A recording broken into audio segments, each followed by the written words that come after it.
So, sa mga insan, no? So, kakatapos lang ng trabaho ko. So, siguro mga 2 to 3 hours lang ako nag-work. Then, sinadya ko talaga dito ako makapunta para pagkatapos ko mag-work, papasok tayo dito sa pinakasikat na simbahan dito sa Simala, Cebu. Ito yung isa sa pinakasikat na pasyalan dito.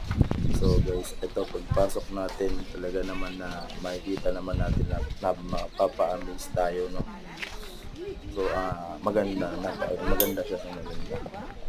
So ito nga lang yung kagandahan sa trabaho ko na pagkatapos mo, bahala ka na, hawak mo naman yung oras mo, may pera ka na, kumita ka na. Then ito extra na naman to, makakagala ka pa.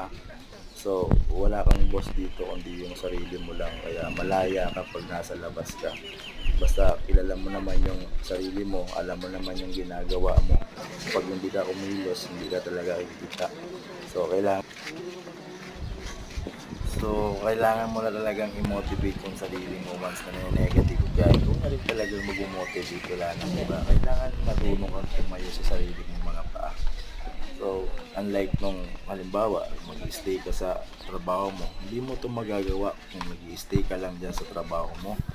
Kung yung trabaho mo is nasa mall, hindi ko naman minamasama, which is okay naman yun. Pero kung ikaw ay katulad kong gala at mahilig sa mga nature, sa mga travel, bagay na bagay sa iyo itong trabaho mo to.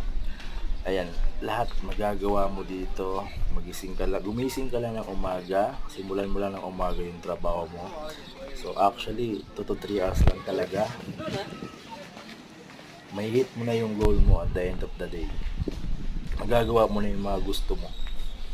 Puntahan mo na yung mga lugar na gusto mo kung kaya ba na. Puntahan mo lang.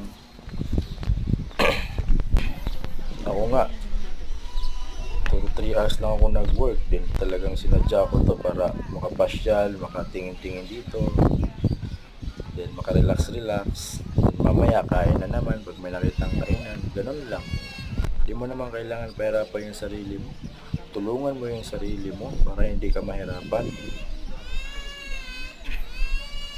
Ang ganda dito, oh. Ikaw na nakikinig ka ba? Ikaw na nakikinig. Hindi mo to mararating. Pinapayaman mo yung amo mo eh. Ito dapat mayaman ka. Ikaw yung mayaman.